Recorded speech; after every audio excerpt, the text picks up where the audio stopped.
All right, everyone. We're going to start.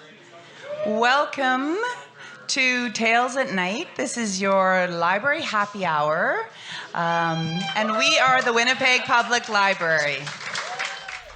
Welcome to Tales at Night, from home.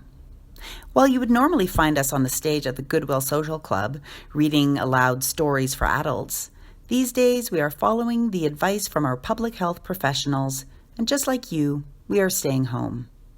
We are thrilled to still be able to present our Tales at Night Storytime program for grown-ups, from our homes to yours.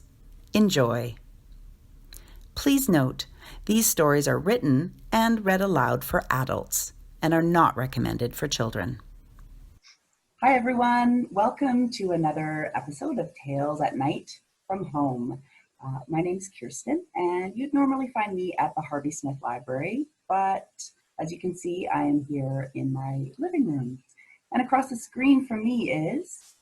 Hi, I'm Trevor, and normally you would find me at the Louis Riel Library. Across the screen from me is... I'm Tauni, and I actually am at Louis Riel Library in Trevor's desk. And I'm Ed, and I am normally at the Millennium Library, but at the moment I am in my study at home. So for today's episode, we are doing a bit of a fan favorite, and certainly a favorite of ours that we've read aloud at the Goodwill. This is the short story by Ray Bradbury called The Veldt. It was originally published as The World the Children Made, and it was originally published in the Saturday Evening Post in 1950. So this is The Veldt by Ray Bradbury. George, I wish you'd look at the nursery. What's wrong with it?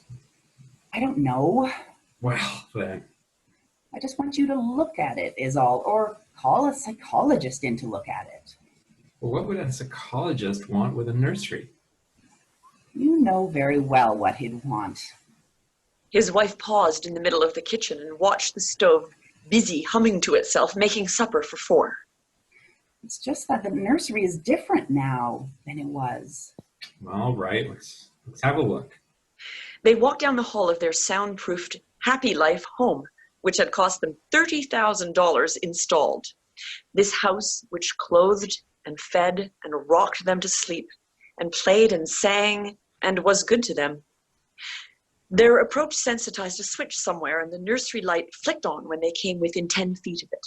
Similarly, behind them, in the halls, lights went on and off as they left them behind, with a soft automaticity. Well. They stood on the thatched the thatched floor of the nursery. It was 40 feet across by 40 feet long and 30 feet high. It had cost half again as much as the rest of the house. But nothing's too good for our children, George had said. The nursery was silent. It was empty as a jungle glade at hot high noon. The walls were blank and two-dimensional. Now, as George and Lydia Hadley stood in the center of the room, the walls began to purr and recede into crystalline distance, it seemed. And presently, an African Veldt appeared, in 3 dimensions, on all sides, in color, reproduced to the final pebble and bit of straw. The ceiling above them became a deep sky with a hot yellow sun. George Hadley felt the perspiration start on his brow. Let's get out of the sun. This is a little too real. But I don't see anything wrong. Wait a moment, you'll see. Now, the hidden odorophonics were beginning to blow a wind of odor at the 2 people in the middle of the big Veldtland. The hot straw smell of lion grass, the cool green smell of the hidden waterhole, the great rusty smell of animals, the smell of dust like a red paprika on the hot air.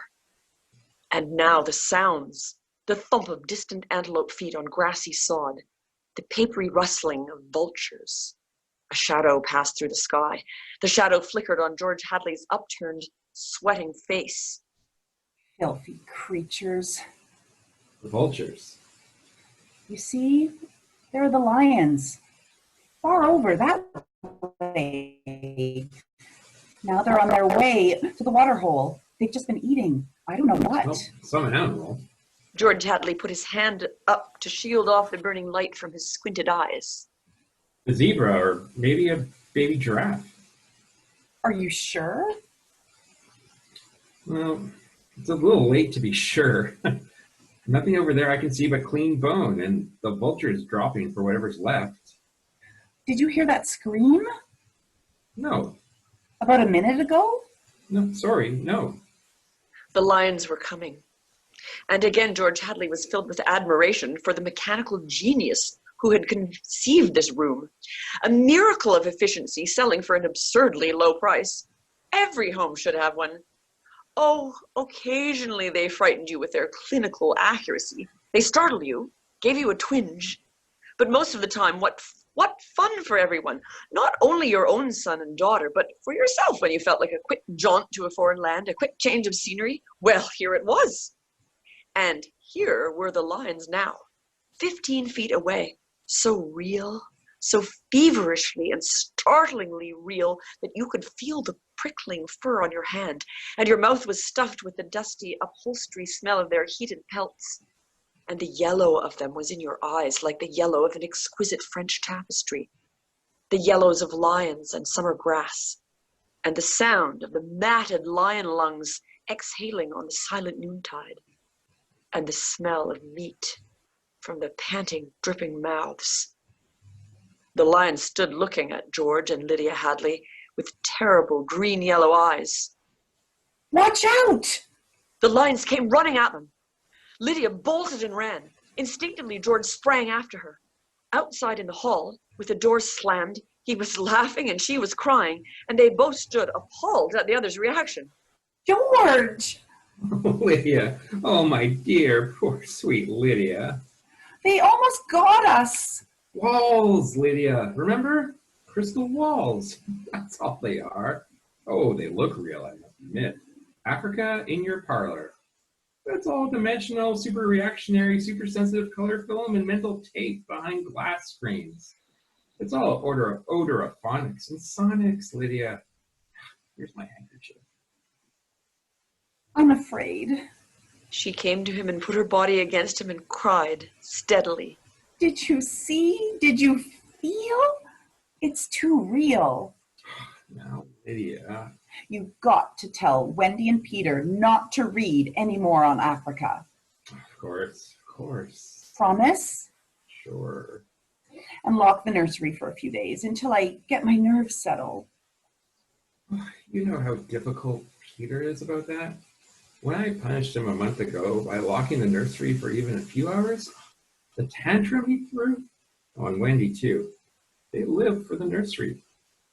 It's got to be locked. That's all there is to it. All right. Reluctantly, he locked the huge door. You've been working too hard. You need a rest. I don't know. She said, blowing her nose, sitting down in a chair that immediately began to rock and comfort her. Maybe I don't have enough to do. Maybe I have time to think too much. Why don't we shut the whole house off for a few days and take a vacation? You mean you want to fry my eggs for me? Yes. Oh, and darn my socks. Yes. And sweep the house? Yes. Oh, yes. But I thought that's why we bought this house, so we wouldn't have to do any of that. That's just it. I feel like I don't belong here. The house is wife and mother now, and nursemaid. Can I compete with an African Veldt? Can I give a bath and scrub the children as efficiently or quickly as the automatic scrub bath can? I cannot. And it isn't just me, it's you. You've been awfully nervous lately. I suppose I have been smoking too much. You look as if you didn't know what to do with yourself in this house either. You smoke a little more every morning and drink a little more every afternoon and need a little more sedative every night. You're beginning to feel unnecessary too. Am I? He paused and tried to feel into himself to see What was really there? Oh, George, She looked beyond him at the nursery door. those lions can't get out of there, can they? He looked at the door and saw it tremble, as if something had jumped against it from the other side. Of course not. At dinner, they ate alone, for Wendy and Peter were at a special plastic carnival across town and had televised home to say they'd be late, to go ahead eating. So George Hadley, bemused, sat watching the dining room table produce warm dishes of food from its mechanical interior. We forgot the ketchup. Sorry, said a small voice within the table, and ketchup appeared. As for the nursery, thought George Hadley, it won't hurt for the children to be locked out of it a while. Too much of anything isn't good for anyone, and it was clearly indicated that the children had been spending a little too much time on Africa. That sun, he could feel it on his neck, still like a hot paw. And the lions, and the smell of blood. Remarkable how the nursery caught the telepathic emanations of the children's minds and created life to fill their every desire. The children thought lions, and there were lions. The children thought zebras, and there were zebras. Sun, sun. Giraffes, giraffes. Death, and death. At last, he chewed tastelessly on the meat that the table had cut for him. Death thoughts. They were awfully young, Wendy and Peter, for death thoughts. Or no, you were never too young, really. Long before you knew what death was, you were wishing it on someone else. When you were 2 years old, you were shooting people with cat pistols. But this, the long, hot African veldt, the awful death in the jaws of a lion, and repeated again and again. Where are you going? He didn't answer Lydia. Preoccupied, he let the lights glow softly on ahead of him, extinguished behind him, as he padded to the nursery door. He listened against it. Far away, a lion roared. He unlocked the door and opened it. Just before he stepped inside, he heard a faraway scream, and then another roar from the lions, which subsided quickly. He stepped into Africa. How many times in the last year had he opened this door and found Wonderland, Alice the Mock Turtle, or Aladdin and his magical lamp, or Jack Pumpkinhead of Oz, or Dr. Dolittle, or the cow jumping over a very real appearing moon. All the delightful contraptions of a make-believe world. How often had he seen Pegasus flying in the sky ceiling, or seen fountains of red fireworks, or heard angel voices singing. But now is yellow hot Africa, this bake oven with murder and heat. Perhaps Lydia was right. Perhaps they needed a little vacation from the fantasy, which was growing a bit too real for 10-year-old children.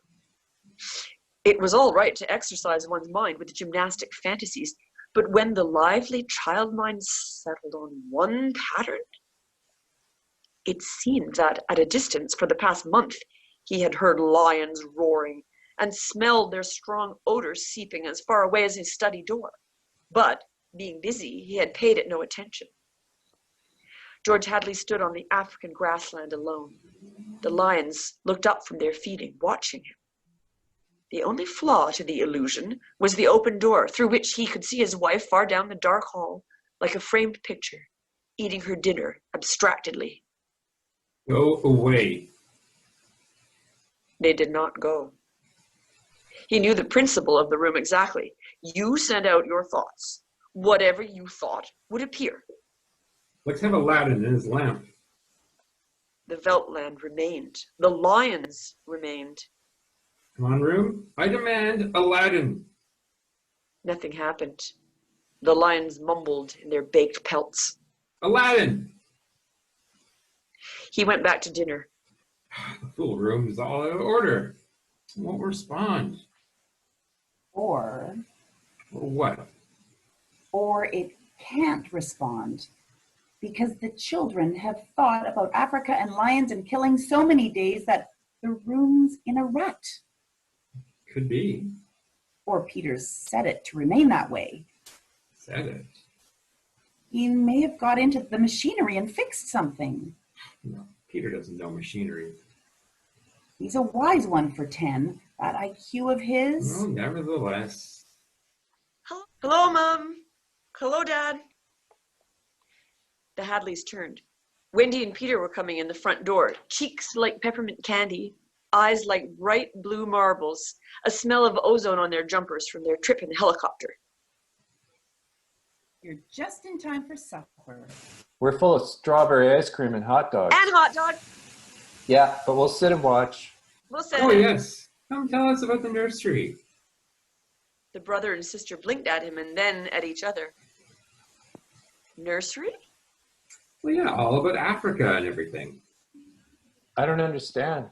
Well, your mother and I were just traveling through Africa with Rod and Reel, Tom Swift and his electric lion. There's no Africa in the nursery. Oh, come now, Peter. You know better. I don't remember any Africa. Do you? No. Run, see, and come tell. She obeyed, Wendy, come back here. but she was gone. The house lights followed her like a flock of fireflies. Too late, he realized he had forgotten to lock the nursery door after his last inspection. Wendy will look and come tell us. She doesn't have to tell me. I've seen it. I'm sure you're mistaken, Father. I'm not, Peter. Come along now. It's not Africa. We'll see about this. They all walked down the hall together and opened the nursery door.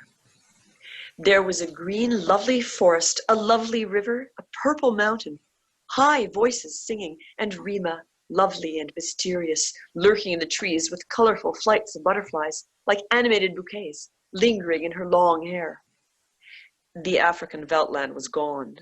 The lions were gone. Only Rima was here now, singing a song so beautiful that it brought tears to your eyes.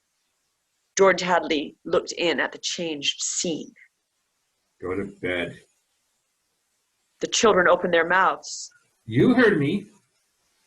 They went off to the air closet where a wind sucked them like brown leaves up the flue to their slumber rooms. George Hadley walked through the singing glade and picked up something that lay in the corner near where the lions had been. He walked slowly back to his wife. What is that? An old wallet of mine. He showed it to her.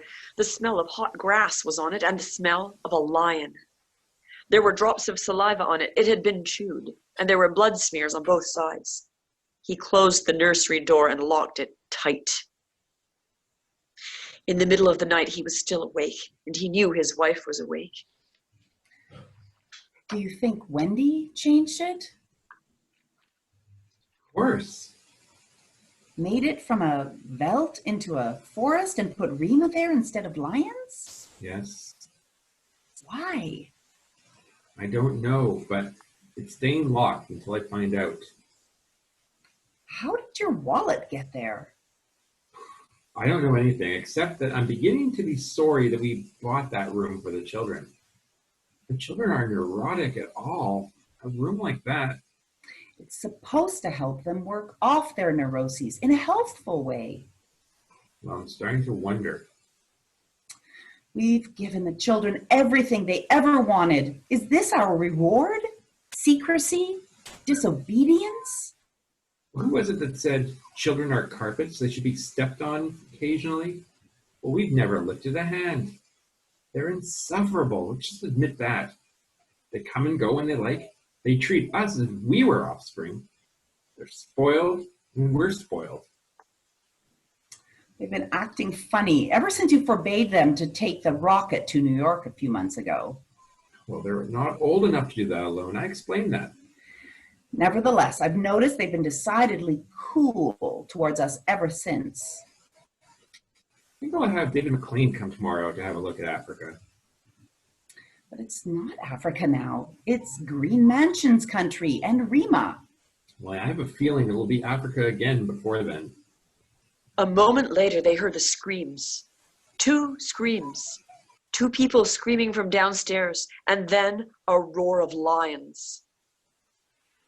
Wendy and Peter aren't in their rooms. He lay in his bed with his beating heart. No, they've broken into the nursery. Those screams, they sounded familiar. Do they? Yes, awfully. And Although their beds tried very hard, the two adults couldn't be rocked to sleep for another hour. A smell of cats was in the night air. Father, Said Peter. Yeah. Yes. Peter looked at his shoes. He never looked at his father anymore, nor at his mother. you aren't going to lock up the nursery for good, are you? Well, that all depends. On what? On you and your sister. You intersperse Africa with a little variety, like in Sweden maybe, or Denmark, or China. I thought we were free to play as we wished. You are, but within reasonable bounds. Well, what's wrong with Africa, Father? Oh, so now you admit you have been conjuring up Africa, do you? I wouldn't want the nursery locked up. Ever. Well, as a matter of fact, we're thinking of turning the whole house off for about a month. That's sort of a carefree, one-for-all existence. That sounds dreadful. Would I have to tie my own shoes instead of letting the shoe tire do it? And brush my own teeth and comb my hair and give myself a bath? Well, it would be fun for a change, don't you think? No, it would be horrid. I didn't like it when you took out the picture painter last month. Well, that's because I want you to learn to paint all by yourself, son. I don't want to do anything but look and listen and smell. What else is there to do? All right, go play in Africa. Will you shut off the house sometime soon? We're considering it. I don't think you better consider it anymore, Father. I won't have any threats for my son. Very well. And Peter strolled off to the nursery. Am I on time? Said David McLean. Breakfast? Thanks, had some. What's the trouble? David, you're a psychologist. I should hope so. Well then, come have a look at our nursery. You saw it a year ago when you dropped by. Did you notice anything peculiar about it then? Can't say I did. The usual violences, a tendency towards a slight paranoia here or there. Usual in children because they feel persecuted by parents constantly, but really nothing. They walked down the hall. I locked the nursery up, and the children broke right back into it during the night. I let them stay so they could form the patterns for you to see. There was a terrible screaming from the nursery. There it is. Come see what you can make of it. They walked in on the children without rapping. The screams had faded. The lions were feeding. Run outside for a moment, children. No, don't change the mental combination. Leave the walls just as they are. Go on. With the children gone, the two men stood studying the lions clustered at a distance, eating with great relish whatever it was they had caught. I wish I knew what it was. Sometimes I can almost see. You think if I brought high-powered binoculars in, I might be able to... Hardly. He turned to study all four walls. How long has this been going on? Just a little over a month. It certainly doesn't feel good. I want facts, not feelings. My dear George, a psychologist never saw a fact in his life. He only hears about feelings, vague things. This doesn't feel good, I tell you. Trust my hunches and my instincts. I have a nose for something bad. This is very bad. My advice for you is to have the whole damn room torn down and your children brought to me every day for the next year for treatment. Is it that bad? I'm afraid so. One of the original uses of these nurseries was so that we could study the patterns left on the walls by the child's mind, study at our leisure, and help the child. In this case, however, the room has become a channel towards destructive thoughts instead of a release away from them. Sensed this before? I sensed only that you'd spoiled your children more than most, and now you're letting them down in some way. What way? Well, I wouldn't let them go to New York. What else? Well, I've taken a few machines from the house and I've threatened them. I threatened them a month ago with closing up the nursery unless they did their homework. I did close it for a few days just to show them that I meant business. Aha! Well, does that mean anything? Everything. Where before they had a Santa Claus, now they have a Scrooge. Children prefer Santas. You've let this room in this house replace you and your wife in your child's affections. This room is their mother and father, far more important in their lives than their real parents. And now you come along and want to shut it off. No wonder there's a hatred here. You could feel it coming out of the sky. Feel that sun, George. You'll have to change your life. Like too many others, you've built it around creature comforts. Why, you'd starve tomorrow if something went wrong in your kitchen. You would know how to tap an egg. Nevertheless, turn everything off, start new. It'll take time, but we'll make good children out of bad in a year. Wait and see. But won't the shock be too much for the children? Shutting the room up abruptly for good? I don't want them going any deeper into this, that's all. The lions were finished with their red feast. The lions were standing on the edge of the clearing, watching the two men. Now I'm feeling persecuted. Let's get out of here. I never have cared for these damn rooms. Make me nervous. The lions look real, don't they? Oh, I don't suppose there's any way... What? Well, they could become real. Not that I know. Some flaw in the machinery or tampering or something? No. They went to the door. I don't imagine the room will like being turned off. Nothing ever likes to die, not even a room. I wonder if it hates me for wanting to switch it off. Paranoia is thick around here today. You can feel it like a spore. He bent and picked up a bloody scarf. This yours? No. George Hadley's face was rigid. Belongs to Lydia. They went to the fuse box together and threw the switch that killed the nursery. The two children were in hysterics. They screamed and pranced and threw things. They yelled and sobbed and swore and jumped at the furniture. You can't do that to the nursery! You can't! You can't! Come on now. Come on, children. The children flung themselves onto a couch, weeping. George, turn on the nursery just for a few moments. You can't be so abrupt. No. You can't be so cruel. Lydia, it's off. It stays off. The whole damn house dies as of here and now. The more I see of this mess we put ourselves in, the more it sickens me. We've been contemplating our mechanical, electronic navels for too long. My God, how do we need a breath of honest air? And he marched about the house, turning off the voice clocks, the stoves, the heaters, the shoe shiners, the shoelacers, the body scrubbers and swabbers and massagers, and every other machine that he could put his hand to. The house was full of dead bodies, it seemed.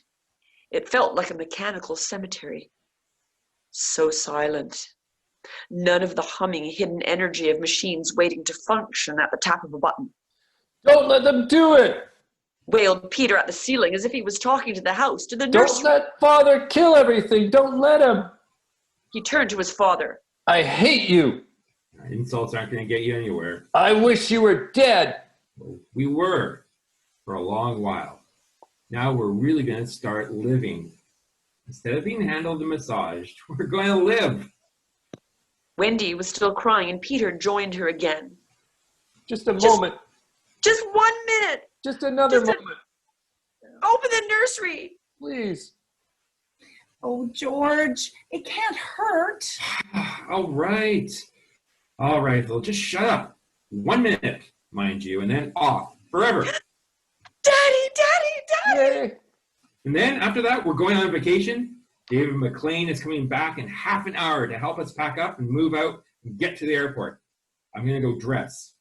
Turn the nursery on for a minute, Lydia. Just a minute, mind you. And the three of them went babbling off while he let himself be vacuumed upstairs through the air flue and set about dressing himself. A minute later, Lydia appeared. Oh, I'll be glad when we can get away. You didn't leave them in the nursery. Well, I wanted to dress too. Oh, that horrid Africa. What can they see in it? Well, in 5 minutes we'll be on our way to Iowa. Oh, Lord, how did we ever get in this house? What prompted us to buy a nightmare? Pride, money, foolishness. I think we better get downstairs before those kids get engrossed with those damn beasts again. Just then they heard the children calling. Daddy! Mummy, come! Quick! Hurry quick! up! They went downstairs and the air flew and ran down the hall. The children were nowhere in sight. Wendy? Wendy, where are you? They ran Peter! into the nursery. The Veltland was empty, save for the lions, waiting, looking at them. Peter? Wendy? Wendy! Where? The door slammed. Wendy! Peter! George Hadley and his wife whirled back and ran to the door. Open the door. Oh, they've locked it from the outside. Peter! Come on, open up! He heard Peter's voice outside against the door. Don't let them switch off the nursery and the house. Mr. and Mrs. George Hadley beat at the door. Don't be ridiculous, children. Now, come on, it's time to go. Mr. McLean will be here. He'll be here in a minute now. And then they heard the sounds. The lions, on 3 sides of them, in the yellow veldt grass, padding through the dry straw, rumbling and roaring in their throats. The lions. Mr. Hadley looked at his wife, and they turned and looked back at the beasts, edging slowly forward, crouching, tails stiff. Mr. and Mrs. Hadley screamed, and suddenly they realized why those other screams had sounded familiar. Well, here I am. Said David McLean in the nursery doorway. Oh, hello. He stared at the 2 children seated in the center of the open glade, eating a little picnic lunch. Beyond them was the waterhole and the yellow Veltland. Above was the hot sun. He began to perspire. Where are your father and mother? The children looked up and smiled. Oh, they'll be here directly. Good. We must get going. At a distance, Mr. McLean saw the lions fighting and clawing, and then quieting down to feed in silence under the shady trees. He squinted at the lions with his hand up to his eyes. Now the lions were done feeding. They moved to the waterhole to drink. A shadow flickered over Mr. McLean's hot face. Many shadows flickered. The vultures were dropping down the blazing sky. A cup of tea? Asked Wendy in the silence. And that was The Veldt by Ray Bradbury. Thank you so much for joining us for this episode of Tales at Night from Home, and we hope to see you again really soon. Bye-bye.